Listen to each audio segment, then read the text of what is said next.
네, 시작하겠습니다. 신명기가 알려주는 마음이라는 제목이고요. 우리 어린이날을 지났어요. 어린이날이 있다는 건 사람 자체를 참 중심으로 한다는 뜻이겠죠. 옛날에는 어린이를 정상적인 온전한 사람으로 취급하지 않고 글을 많이 읽어서 이미 모든 것을 알고 있는 어른들 중심으로 온전함, 온전하지 않은 어린이라고 생각했던 데서 벗어나서 이제 누구나 다 동등한 인격으로 대접받아야 된다, 이런 뜻이 있는 것 같아요. 그래서 어린 아이들을 좀 더 생각하면 그 아이들을 우리가 어떻게 좀 가르쳐야 될지, 어떻게 존중해야 될지 이런 걸 좀 생각하게 되는데, 그 출발이 마음부터다. 잘 가르치지 않으면 달란트가 있어도 자기 마음이 결합된 달란트가 되지 못하더라고요. 그래서 우리 아이들과 함께 우리들의 마음을 생각해보는 시간을 가지려고 합니다. 네, 우리 청년 빈곤층에 대한 기사들이 요즘 쏟아지고 있어요. 그래서 스스로 대학생 네트워크에서 조사를 해본 바에 따르면 5일 동안 9끼 정도를 보통 먹는다, 이렇게 얘기를 해요. 3, 5, 15, 15끼를 먹어야 되잖아요. 그러나 생활 습관과 경제적인 어려움 때문에 5일에 9끼 정도를 먹는다. 그것도 한 끼는 온전하게 먹지만은 돈이 모자라기 때문에 커피에 과자 같은 거라든지 혹은 음료수에 삼각김밥 2개 정도라든지 이런 식으로 한 끼를 먹고 나머지는 사서 제대로 된 음식을 먹고 한 끼는 먹지 않는다. 그것마저도 약간 부족하게 9끼 정도를 먹는다고 그렇게 얘기를 하더라고요. 한 달 식비가 한 뭐 20만 원, 30만 원, 식비가 아니라 생활비가 그 정도라고 그래요. 그 중에서 50% 이상이 식비로 넘어가는 건데, 참 서바이벌을 하고 있다. 서바이벌을 하고 있다, 이런 생각이 좀 들고, 거기에서 행복을 바라지만 당장 살아남는 게 급급한 이 세대를 보면서 또 우리들의 자녀 세대를 생각지 않을 수가 없었습니다. 성경에서는 대안이 뭐라고 얘기를 하는지 이걸 바라보면서 우리들의 마음을 지키고 우리들의 신앙을 지키는 데서부터 주님이 주신 보호, 서바이벌과 잘 살게 됨이 있다는 것을 같이 한번 나누려고 합니다. 신명기 6장 12절에 보면 너희가 그렇게 될 때에 너희는 이집트 땅 종살이하던 집에서 너희를 이끌어내신 주를 잊지 않게 주의하여라, 이렇게 처음 시작을 하고 있거든요. 그렇게 될 때가 뭐냐 하면 이 가나안에 들어갔을 때를 얘기를 하는 거예요. 약속의 땅에 들어가서 성읍에서 살게 되고 내가 짓지 않은 집에서 가득 찬 좋은 것들이 있는 곳에서 살게 되고 내가 파지 않은 우물물을 마시고 올리브밭도 있고 포도밭이 있는 데서 마음껏 먹게 될 때에, 너희가 그렇게 될 때에를 의미하게 되는 거예요. 그때에 잊지 않게 주의하여라. 너희는 이집트 땅 종살이 하던 집에서 너희를 이끌어내신 주를 잊지 않게 주의하여라, 이렇게 말씀하고 계십니다. 주의하여라는 말은 한국말로는 주의하여라고 되어 있지만 그 지켜라 라고 하는 말이에요. 그 17절에 가보시면 주 너희 하나님의 명령과 그가 명한 훈령과 규례를 철저히 지켜야 한다, 지켜야 한다 있죠. 그 지켜야 한다와 같은 뜻입니다. 25절에도 있어요. 우리가 주 우리의 하나님 앞에서 그가 우리에게 명하신 대로 이 모든 명령을 충실하게 지키면에 해당하는 단어가 주의하여라, 이런 뜻이에요. 그것이 우리의 의로움이 될 것이다. 그러니까 주의하여라, 주를 잊지 않게 주의하여라 라는 말과 법을 지켜라 라고 할 때 쓰인 단어는 동일한 뜻입니다. 그러면 여기서는 주를 잊지 않게 내 마음을 지켜라, 이렇게 해석하게 되겠죠. 그러니까 마음의 파수꾼이 되어라, 사전적인 의미는 파수꾼이 된다, 야경꾼이 된다, 이런 말에서부터 출발했다고 사전에 되어 있어요. 그러니까 내 마음의 파수꾼이 되어라. 그러면 쭉쭉쭉 결론으로 가서 그렇게 하면 주께서 언제나 우리를 지키시고 우리가 잘 살게 하여 주실 것이다. 서바이벌하고 그리고 웰리스, 잘 살게 하여 줄 것이다, 이렇게 말씀하고 계십니다. 그래서 우리 마음을 먼저 살피는 것이 결국은 우리들을 살아남게 하고 우리 자녀들을 살아남게 하고 그리고 자녀들이 잘 살게 되고 우리도 잘 살게 되는 이런 결론으로 이르게 될 것이다 라고 성경에서 이야기하고 있는 것 같아요. 그 마음을 지킨다는 거, 가장 높으신 하나님께 순종하는지를, 그 명령에 복종하는지를 내가 살펴야 된다라고 하는 거죠. 13절 14절이에요. 잊지 않게 주의하여라. 너희는 주 너희 하나님을 경외하며 그를 섬기며 그의 이름으로만 맹세하여라. 너희는 너희 가까이에 있는 백성이 섬기는 신들 가운데에 그 어떤 신도 따라가서는 안 된다. 너희 가운데 계시는 주 너희 하나님은 질투하는 하나님이시니 주 너희 하나님이 분노하시면 너희를 땅 위에서 멸하실 것이다. 이게 십계명의 첫 번째, 두 번째인데요. 이게 신명기 전체 요지예요. 이것을 지키면 살아남고 잘 살게 될 것이다. 이렇게 얘기하시거든요. 그래서 우상숭배는 절대 불가하다. 안 된다. 오직 하나님께만 절대 복종을 요구한다. 이거예요. 어떤 신도 두지 마라. 첫 번째죠. 그리고 어떤 신의 형상, 하늘의 것이나 땅의 것이나 물의 것을 만들지 말고 거기에 절하지 말고 그것을 섬기지 마라. 거기에 절하면 3, 4대까지 그 죄를 갚아야 된다. 살아남고 잘 사는 것이 아니라 반대죠. 죄값을 3, 4대까지 치러야 된다. 그리고 오직 하나님에게만 복종하고 하나님을 사랑하면 천대에 이르기까지 은혜가 넘칠 것이다 라고 하는 게 십계명 첫 번째, 두 번째 내용입니다. 오늘 그 얘기를 하고 있어요. 계명에서 복종해야 된다도 물론 있죠. 하지만 그게 아니라 여기선 잘 사는 법으로서 십계명을 이야기해 주고 있습니다. 우리가 그렇게만 하면 그게 24절 중반에서부터 제가 옮겨 적어놨는데요. 우리가 그렇게만 하면 오늘처럼 주께서 언제나 우리를 지키시고 우리가 잘 살게 하여 주실 것이다. 서바이벌 할 것이다. 살아남는다. 그리고 잘 살게 하여 주실 것이다. 이렇게 말씀해 주고 계십니다. 그래서 우리도 마음속을 잘 살피는데 우리 마음에 하나님 계명에 잘 순종하는지, 즉 하나님을 가장 높은 분으로 여기고 거기에만 복종하는지를 살펴라. 그래서 그렇게 복종하는 마음이 들어오면 들어오게 하고 파수꾼이 하는 일이 그거예요. 그리고 그런 마음이 있으면 내보내라 라는 거예요. 우리 마음에 그렇게 되고 있는지를 잘 살피면 그 마음으로부터 현실이라는 게 벌어지는데 잘 살게 되는 것과 살아남는 것 두 가지를 주신다라고 하는 거죠. 신명기 6장 12절에서부터 25절을 보면 사람이 잘 사는 기본적인 이치는 내 마음에서부터 출발한다. 잊지 않게 주의하여라.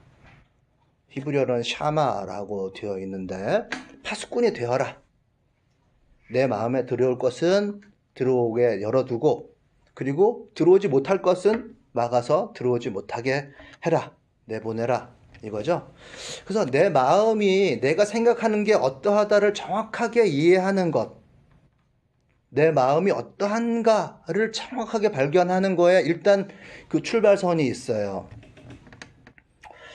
13절 15절에 보면 주 너희 하나님을 경외하며 그를 섬기며 그의 이름으로만 맹세하여라. 너희 가까이에 있는 백성들이 섬기는 그 신들이 있는데 그 어떤 신도 안 돼. 따라가서는 안 된다. 너희 가운데 계시는 주 너희 하나님은 질투하는 하나님이시니 그 하나님이 분노하시면 너희를 땅에서 멸하실 것이다. 오직 하나님만이죠. 하나님만. 이것을 한치의 의심도 없다고 표현해 주셔도 된다고 생각해요. 절대 한치의 의심도 없이 믿음으로 통한다라는 얘기, 믿음으로 다 받는다. 뭐 이렇게 좀 이야기를 하는 것 같아요. 나 자신이 나의 믿음에 얼마나 진정성이 있는가? 나의 마음이 분주하고 복잡하고 여러 가지가 있잖아요. 그리고 믿음도 있죠. 나 스스로가 내 중심에 계신 그 하나님한테 얼마나 순도 있게 진정성이 있는가? 30, 40, 50, 60, 70, 100이 있을 거 아니에요. 얼마나 진정성이 있는가를 따져 묻는데 요 13절, 15절에서는 오직 그만, 오직 하나님만, 100% 하나님만이 네 마음속에 있어야 살아남는다, 잘 살게 된다를 이야기해 주고 있습니다. 나 자신이 내 믿음에 얼마나 진정성이 있느냐라는 얘기는 나 자신에게는 분심이라는 게 있어요. 기도를 해보셨잖아요. 우리가 조용히 눈을 감고 기도를 하고 있으면 오직 하나님만 떠오르는 게 아니에요. 마음을 가라앉히고 모든 것을 내보내서 하나님을 모셔드리려고 하면 내 마음 가운데 내 성령과 함께 여러 가지 생각이 같이 있는 것이 발견된단 말이죠. 그것을 분심이라고 얘기해요. 그러니까 나 자신이 내 믿음에게 얼마나 진정성이 있느냐라고 하는 거는 모든 것이 있으되 그것을 싸그리 몰아내고 나는 오직 하나님과 함께 있다. 나 자신을 100% 속이고 있어요. 나에게 다른 마음이 있어요. 완전히 하나님께만 올인하고 있는지 그 마음이 나에게 있는지를 딱 먼저 살펴야 되는 거죠. 일단 잘 사는 것의 출발점, 기본적으로 사는 이치는 바로 거기에 있다는 거예요. 내 마음이 어떻게 움직이고 있지?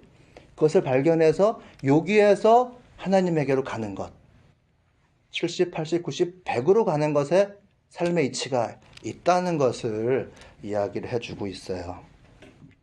그래서 주의하자, 잊지 않게 주의하여라 라는 말을 나를 찾고 구체적으로 내 한계가 이렇구나 100% 저절로 되지 않는다는 거잖아요. 그렇죠? 내가 가야 할 지점, 하나님을 온전히 섬기는 것을 정확하게 이해하는 게 우리들의 신앙생활이고 우리들의 공부의 목표이고 그것의 결과로 저절로 따라 나오는 것이 하나님의 지키심, 보호하심, 그리고 잘 살게 됩니다. 라고 하는 거예요. 내 마음을 살피자. 기도를 그래 하려고 노력을 많이 해봤거든요. 그래서 50분도 앉아서 기도해보고, 10분 쉬었다가 또 50분 기도도 해보고, 그리고 10분 쉬었다가 또 50분은 기도도 해보고, 그렇게 해서 한 3시간을 기도를 했음에도 불구하고, 그렇게 훈련을 받고 했음에도 불구하고, 앉았을 때 떠오르는 것은 오직 하나님만이 내 마음에 있지는 않구나. 여러 가지 생각들이 같이 있구나. 이것을 발견했어요. 내 안에 성령이 내면에 성령이 다른 기억과 잡생각이라고 표현하고 싶진 않아요. 이성과 내가 경험했던 것이 개념화되어서 이성으로 들어와 있어요. 그러면서 불편함과 함께 계신다. 거기에서 믿음이라는 것은 하나하나 혼돈을 정리해서 하나님 앞에 나아가는 것을 의미하는 거예요. 내가 어떤 생각을 좋아하는구나를 이해하는 거예요. 내 감정선을 그대로 바라보면 저 같은 경우는 예를 들어서 저 같은 경우는 내가 뭔가 피해를 봤다 해서 원망하는 거를 좋아하는 것 같아요. 나를 지키기 위해서. 그러나 하나님께서 그 생각을 좋아하실까를 기도를 하면서 생각해 보는 거죠. 괜히 피해자 됐다고 남을 원망하고 있지 말고 차라리 내가 누구에게 잘못한 부분도 있을 거 아니에요. 차라리 가해자가 되어서 미안한 마음을 갖고 사는 게 낫겠다. 내 마음에 파수꾼이 되어서 저 개인적인 차원에서의 적용은 이렇습니다만은 다 다를 거예요. 그걸 제가 설명해 드릴 수가 없어요. 그 마음에 있는 것을 제가 알 수가 없기 때문에. 하지만 내 마음에 들어와야 될 것을 들어오게 하고 그리고 내보내야 될 것을 내보내게 하는 파수꾼이 되는 거. 그게 잊지 않도록 주의하여라 라는 말씀입니다. 왜냐하면 내가 보이는 대로 행동하고 거기 다가가거든요. 그래서 하나님께서 오늘 본문은 없습니다만은 성읍을 주시고 좋은 것이 가득 찬 집을 주시고 내가 파지 않는 우물물을 마시게 하시고 올리브밭과 포도밭을 옆에다 갖다 놔도 내가 놓칠 수밖에 없는 이유가 있었구나. 즉 나는 밥을 바라는데 국수가 나와가지고 그거 내게 아니라고 생각을 하고 지나갔구나. 하나님께서 나에게 그걸 주셨는데 내 마음이 그것을 믿음으로 내 것이라고 생각하지 않고 그런 마음으로 살아갔구나 하는 이런 생각을 저는 발견했거든요. 내 마음의 파수꾼이 된다는 거 좀 다를 것 같아요. 그러니까 그것을 내가 나로서의 준비가 안 돼 있구나. 하나님께서 나에게 허락하신 것이 있는데 다른 것을 주목하고 있었구나. 이런 분심이 저에게 있는 것을 발견했어요. 우리 성경에서도 분심 때문에 신명기에는 분심을 가지고 있는 이스라엘 백성들의 모습을 보여주거든요. 그 우상 숭배를 왜 하냐 하면 벼락부자가 되기 위해서 우상 숭배를 한다고는 되어 있지 않아요. 이 성경에는 보통 염려와 두려움, 근심, 답답함 때문에 우상 숭배를 하게 되어 있어요. 딱 모세가 십계명을 받으러 올라갔을 때에 가 사라지자마자 답답함, 어떻게 하지? 라는 생각이 군중들을 덮치게 되고 아론과 함께 금송아지를 그때 만들었던 것이거든요. 벼락부자가 되려고 하는 것이 아니라 내 마음속에 있는 답답함, 어떻게 될지 모르니까 이것을 해결하기 위해서 금송아지를 만들었는데, 지금 현대인들은 금송아지를 만들 필요가 없어요. 당시의 사람들은 그것이 그 한계였고, 이제는 우리는 넷플릭스라든지 영화라든지 공부를 많이 해가지고 생각이 많이 확장되어 있기 때문에 생각으로 우상을 만들 수가 있어요. 현대인들은 바로 생각으로 우상 숭배를 하거든요. 그 이유는 바로 내 안에 있는 분심이다, 두려움이다, 염려다, 그리고 철저한 이성이다. 그것을 정확하게 분석하되 내가 가야 될 길을 알자, 이것입니다. 언론에서 취업난을 얘기를 하는 거, 뭐 객관적인 데이터니까 그렇게 얘기를 해야 되겠죠. 전망이 불투명하다고 그렇게 얘기를 해야 되겠죠. 우리는 그것을 듣고 정확한 인식을 하는 거 정말 필요하다고 봅니다. 그러면서도 내 마음에 들여놓아야 될 것이 있고 아닌 것이 있죠. 그 가운데서도 괜찮다, 한번 해보자, 하나님을 섬기면 잘 된다고 스스로 마음을 잡아야 되겠죠. 그래야 하나님 은혜로 갈 테니까. 한 가지 근심, 걱정, 몸에 탁 생기면 그게 독소로 퍼지게 되는 것이거든요. 그리고 잘못된 습관으로 나가게 됩니다. 그래서 나를 살펴서 불편함이 있다 하면 그것을 깨달음으로 이렇게 바꾸어 나가야 되는 거죠. 나를 이끄신 출애굽의 하나님을 기억하고 그 앞으로 나가야 되는 거죠. 그게 바로 믿음으로 나아가는 거예요. 내 마음을 살펴서 불편함에서 믿음으로 나아가게 되는 거. 그래야 결국 살아갈 수 있다. 그러나 이제 아닌 마음이 있잖아요. 그래, 힘들다. 아, 이거 큰일 났네. 마음을 다잡으려고 하지만 먹고 사는 것이 힘들어. 계속 이런 마음이 나의 마음을 편케 해주기 위해서 계속해서 나의 마음을 장악하고 있어요. 저를 보면. 그러면 하나님 앞에서 내가 누려야 할 것들을 마땅히 누리지 못하고 감사해야 될 것들을 감사하지 못하는 그런 삶이 되는 것을 발견합니다. 참, 근데 한 개인으로서는 불완전해서 그 마음 하나를 다잡기가 참 어려워요. 그냥 놔둘 때에 그 마음을 온전한 하나님의 앞으로 나아가게 하기가 굉장히 어렵거나 혹은 불가능한 게 아닌가 이렇게 생각이 될 때도 있어요. 우리 어린이날을 지나면서 최근에 이제 보도 가운데 신빈곤층 청년들의 문제를 굉장히 많이 조명하고 있거든요. 그러면서 이제 청년 고독사의 문제도 여기저기에서 다루고 있어요. 1년에 한 200명 정도가 정말 건강한 이 청년들임에도 불구하고 열심히 살려다 보니까 벽을 더 크게 느끼잖아요. 그러다 보니까 그 단절과 우울에 갇혀서 스스로 목숨을 끊는 경우가 1년에 한 200명 정도 된다. 그렇게 얘기를 하더라고요. 주로 이제 80년생, 90년생 이런 정도 됐겠죠? 원룸이나 고시실 같은 데서 이렇게 인적이 없어서 이렇게 들어가 보면 이미 사망해 있는 그런 경우를 얘기한다는데, 나머지 유품들을 보면 고시 책 같은 거 열심히 뭔가 살아보려고 준비하고 했다는 거죠.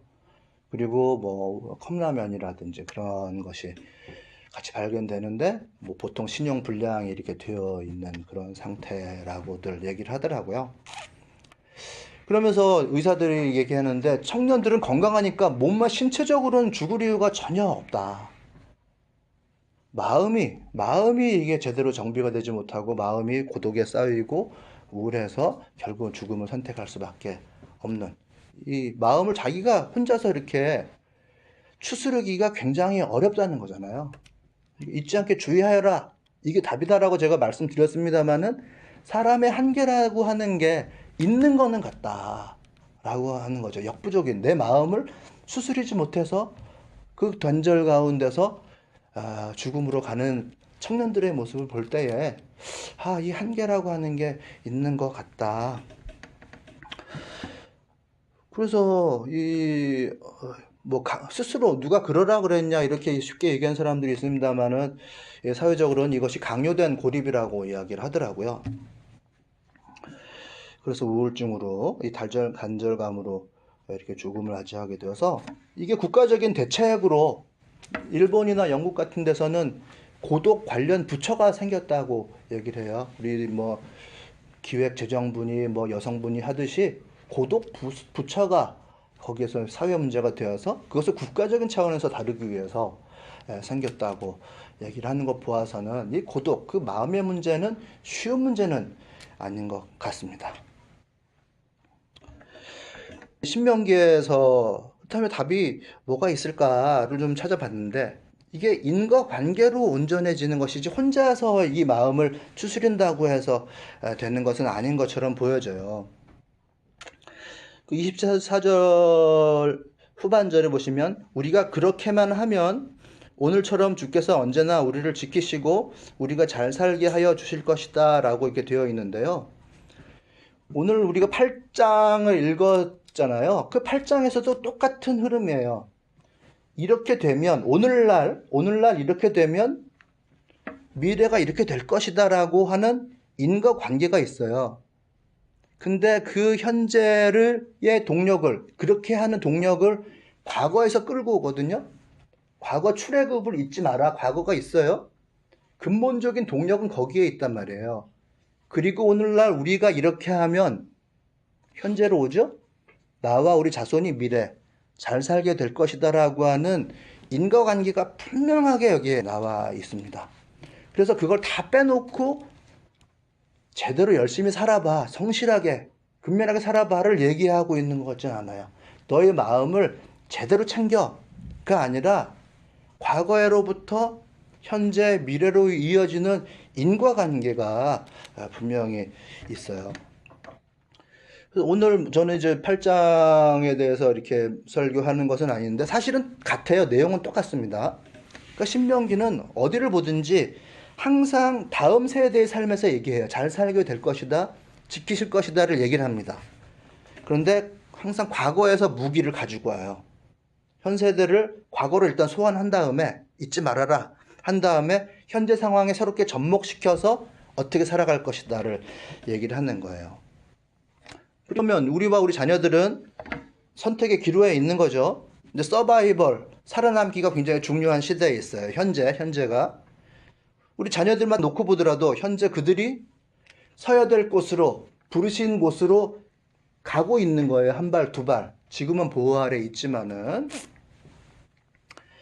거기에서 온전히 하나님을 사랑하는 것을 배워야만 서바이벌 할 수 있어요.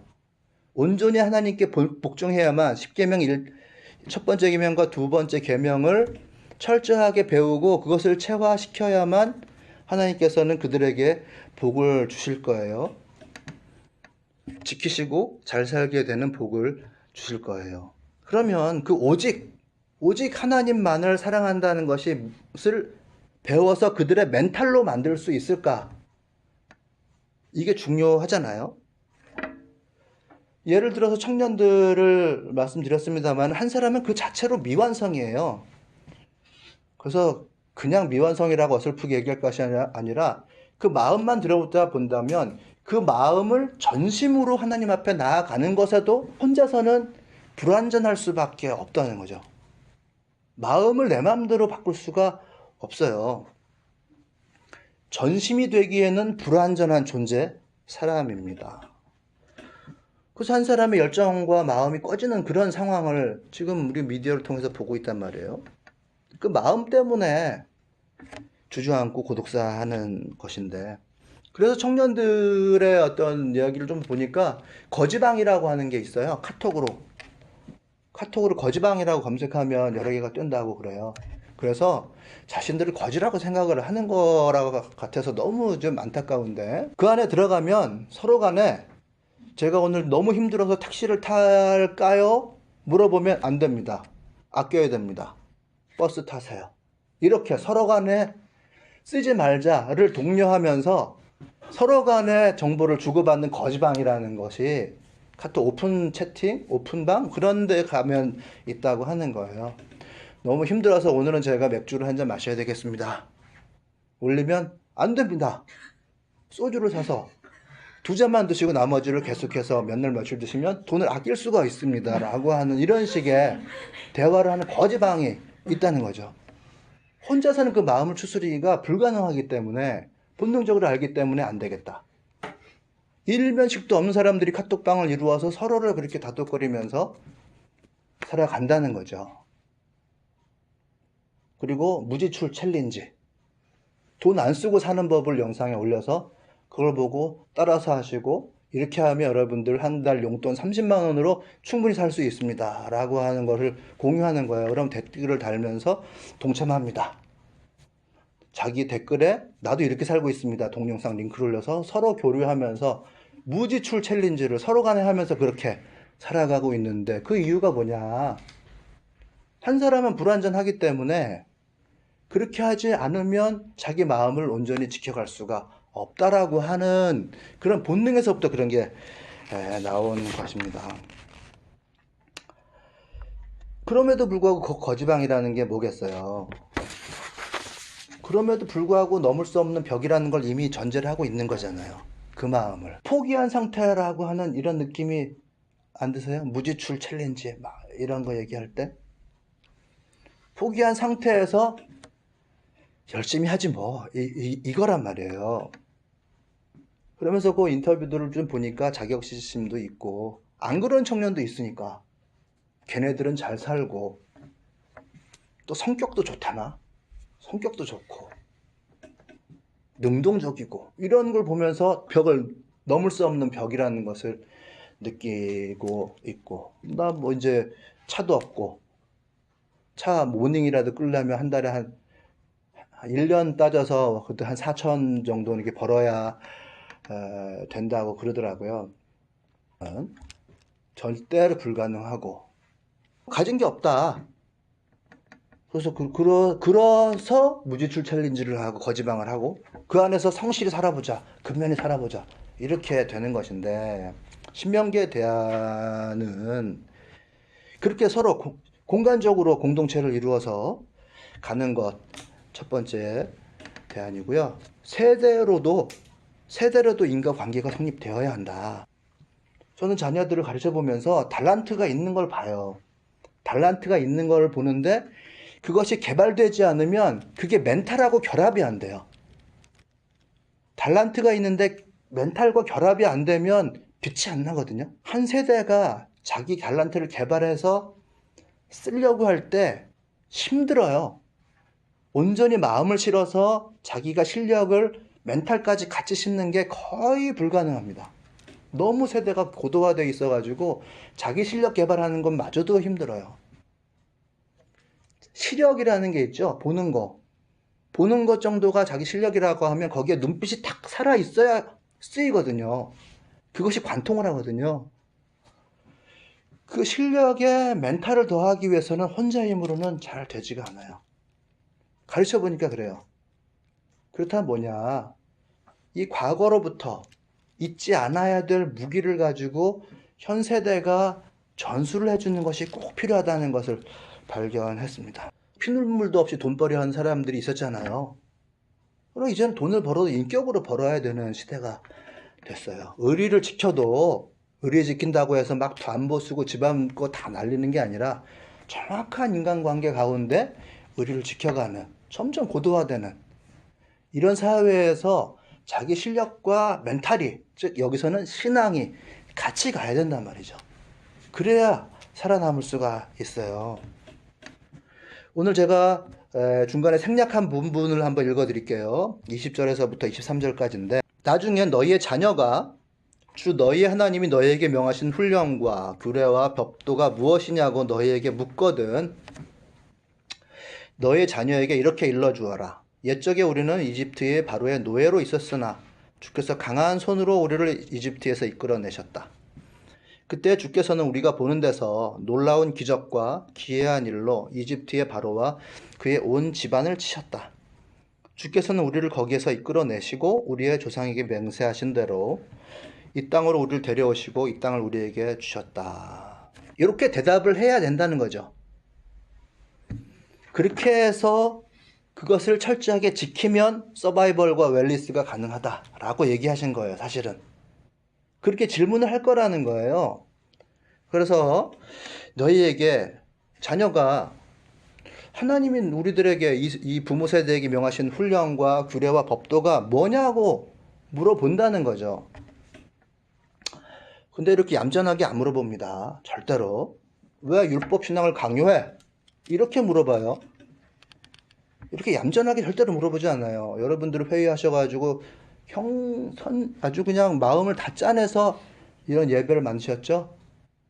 찬양하고 같이 읽고 같이 노래하고 같이 따라하고, 이게 우리들이 정말 정성을 다해서 만든 거예요. 그래서 이것이 어떤 의미가 있냐고 아이들이 이렇게 물어보면 좋은데 그렇게 물어봐 주질 않아요. 왜 이런 율법을 강요하냐고, 고세에 대해서는 왜 이런 율법을 우리들한테 얘기하냐고 그렇게 나온다니까요. 꼰대스럽게 이거 강요한, 내가 싫어하는데 왜 강요하냐, 이렇게 될 날이 이제 얼마 안 남은 거예요. 다르잖아요. 우리들은 율법 아니에요. 이집트에서 우리를 이끌어내신 그것을 기념하기 위해서 우리들은 예배를 만들었는데, 자녀 세대는 반드시 어렵게 물어봐요. 반항하면서 물어보게 되어 있고, 또한 그래야 그들은 또한 살아나갈 거예요. 그러면 이스라엘 사람들은 이집트에서 우리를 구원하셨다고 얘기하죠. 그건 이스라엘 사람들이 할 얘기고, 우리는 다른 기적이 있어야 되잖아요. 야, 내가 이렇게 된 건, 너희가 이렇게 살고 있는 것은 하나님께서 이렇게 이끄셨고, 어떻게 기적을 베푸셨고, 어떻게 권능을 베푸셨고, 그리고 우리를 단련하시느라 이런 길로 인도하셨고, 이것이 부모의 삶이고 이것과 더불어서 너는 살아가게 된다 라고 하는 것을 아이들에게 간증을 해줄 수가 있어야 돼요. 성경 놓고 이집트에서 이스라엘을 구원하신 하나님을 우리가 믿어야 된다라고 얘기하면 그게 율법이 되고, 써 있으니까 지켜야 된다가 되는 것이지만 아니죠. 우리 아이들은 왜냐고 물을 거예요. 아주 거칠게, 나 이제 따라가기 싫다고 바로 이렇게 물어볼 겁니다. 그때 내가 너에게 줄 최선의 것은 이것이다. 가장 높으신 하나님이, 가장 독특하신 하나님이, 이 세상의 하나님이 나에게 주신 선물은 이것이고, 이것이 최선이고, 이것이 기적이고, 이것을 너에게 물려주려고가 우리들은 과거로부터 가져올 수 있는 신앙의 유산인 거예요. 그것이 무기가 되어야 그 자녀들에게 그것이 온전히 전달되었을 때 이들은 그냥 맨몸으로 부딪히는 것이 아니라 무기를, 과거에 묻혀있던 그 멘탈이라고 하는 무기를 가지고 살아갈 수가 있게 되는 것입니다. 근본적인 회복력이라고 얘기를 하는데요. 그래야 허물어지지가 않아요. 허물어지는 것은 자기의 실력을 닦으려고 성실하게 근면하게 살아가나 거기에 멘탈이 더해지지 않고 서로 옹호해주는 공동체가 공간적으로 그리고 시간적으로 그들을 감싸지 못하기 때문에 허물어질 수밖에 없어요. 그래서 이스라엘 사람들은 출애굽을 잊지 말아야 되고, 나는 나의 삶에서의 기적과 권능을 잊어버리지 말아야 되는 거죠. 내 마음에 들어오게 해야 될 것, 최선을 다해서 하나님께서 나에게 안겨주신 그것을 안겨줘야 되고, 그 인도하심을 잊지 말고 넘겨줘야 되는 거예요. 그래서 신앙의 고백을 하는 나, 간증을 하는 내가 되어야 할 것입니다. 너의 자녀가 너희 하나님 너에게 명하신 훈령과 규례와 법도가 무엇이냐고 나에게 묻거든 반드시 묻게 되어 있습니다.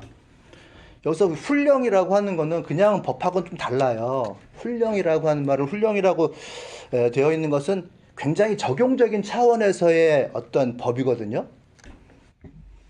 훈령이라는 말은 나의 고백이에요. 고백.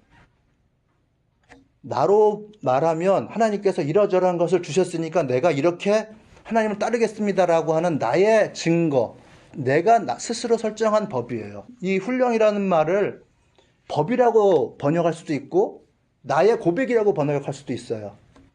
언제나 복수형으로만 써요. 그러니까 주어진 법이 아니라 요거는 내가 그렇게 하겠습니다. 하나님께서 나에게 이런 걸 주셨으니까 내가 이렇게 하겠습니다라고 내 스스로 법으로 정한 거예요.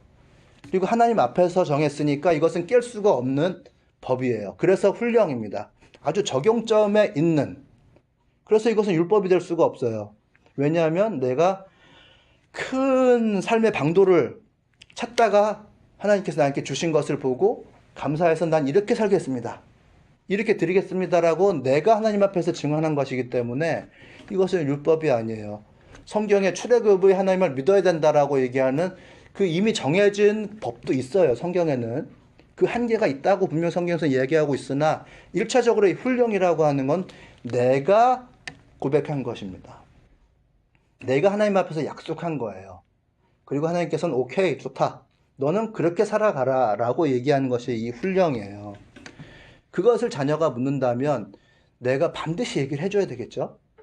난 이렇게 해서 살아왔다, 가장 좋은 것을 하나님 앞에서 받았다라고 이야기를 해줄 수 있어야 자녀들은 거기에서 멘탈을 얻어갈 거예요. 물론 나의 한계도 있어요. 노예로 살았잖아요, 이스라엘 사람들. 나의 한계가 있습니다. 이집트에서 노예로 살았으니 노예의 근성이 있겠죠. 그러나 현재 나는 과거의 성적표입니다.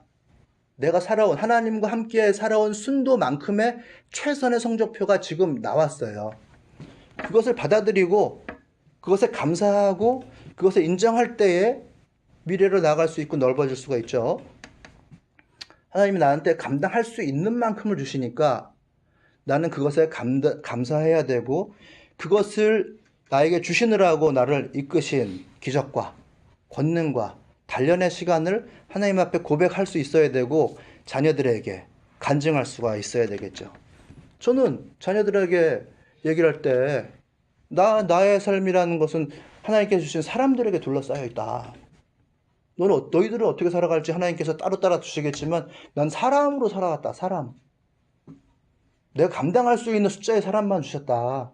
내가 하나님과 더 순도 높게 살았으면 더 많은 사람들을 주셨을 수도 있겠지만은, 그러나 내가 하나님 앞에 나아가는 것이 70이고 60이라고 하면 그만큼 하나님께서 주신 것이다. 너희들 자녀들과 함께 살아갈 수 있는 사람들, 부모들과 함께, 그리고 우리 교회 공동체와 함께, 지역사회에 있는 사람들과 함께 있는 수많은 사람들에게 둘러싸여 있고, 이것이 나의 최선이다. 이게 나의 성적표다. 그 사람들을 사랑하고 아끼고 감사하고 여기서 하나님 앞에 간증할 수 있다면 하나님께서는 앞으로 길을 열어주실 것이고 더 넓게 하여 주실 것이다. 저는 그렇게 얘기할 거예요. 그게 나의 출애굽이고 이게 간증이죠. 여러분 스스로의 적용점은 다 다르겠죠. 물론 다 다를 거예요. 그래서 그 하나님의 기적으로 하나님께 감사함을 고백하고, 거기에서 내가 하나님 앞에 결단한 것들을 최선을 다해서 하나님께서 인도하시는 대로 살아가는 것이 저는 저의 신앙 고백입니다. 하나님께서 주신 것, 이 성적표를 인정하지 않고 좀 더 열심히 해봐야 되겠다, 이게 어설픈 거거든요. 그러나 하나님께서 주신 것을 성심으로 받아들이고 하나님과 함께 살아간다면 전 차라리 그것이 훨씬 더 길이 넓어질 거라고 생각해요.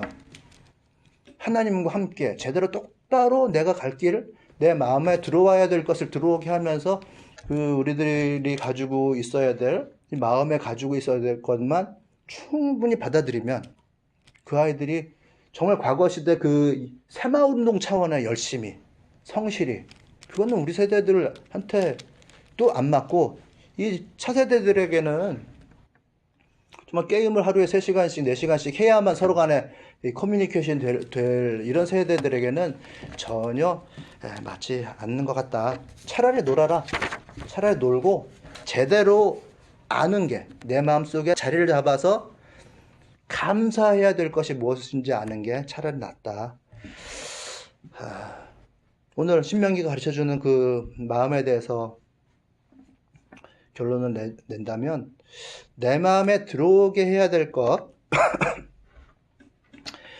감사해야 될 것, 내 마음에 들어오게 해야 될 것을 들어오게 해야 되는 거죠. 그걸 적극적으로 활용해야 되는 것 같아요.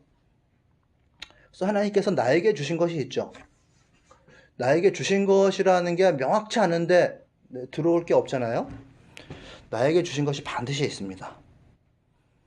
그리고 나에게 주시지 않았는데 나한테 거의 주시지 않은 달란트가 있어요. 결국 그 사람이 가져야 될 것은 물질에 있을 수도 있고, 어떤 사람은 마음에 있을 수도 있고, 어떤 사람은 관계에 있을 수도 있고, 다 다양해요. 그런데 나에게 거의 없는 것을 바라면 그게 고통의 근원이 되어버려요. 내가 거의 하나님께 받지 못한 것을 갖고 싶어 하는 게 일반적인 사람들의 마음의 그 흐름이에요. 그러나 내가 거의 가지지 못한 것, 그런데 남한테는 있는 것을 가지려고 열심히 노력하면 그것이 결국은 나에게 고통을 주게 됩니다. 그러나 하나님께서 나에게 주신 것을 내 마음에 딱 받아들이고 이것이 최선의 성적표구나, 이게 최선이구나 하고 감사하면서 그것을 활용하면 그것이 열매가 되고 그것은 꺾이지가 않아요. 그것을 가지고 일을 하면 그것으로는 사람을 품을 수가 있거든요. 하나님께서 나한테 주신 달란트를 가지고 일을 하면 웬만하면 근원적인 회복력이 있기 때문에 그걸 가지고 사역을 하거나 일을 하거나 사람을 만나면 웬만하면 품으면서 이렇게 일을 할 수가 있어요. 그래서 내 마음을 세심하게 잘 봐야 돼요. 내가 어디에 있는지, 무엇인지를 잡아야 돼요. 어버이날, 어린이날 우리가 이제 사람과의 관계 가운데서 과거 세대와 미래 세대를 생각하게 되는데 그 관계를 정확하게 성립시키는 중심에 우리가 좀 있었으면 좋겠습니다. 네, 오늘 말씀 마치겠습니다.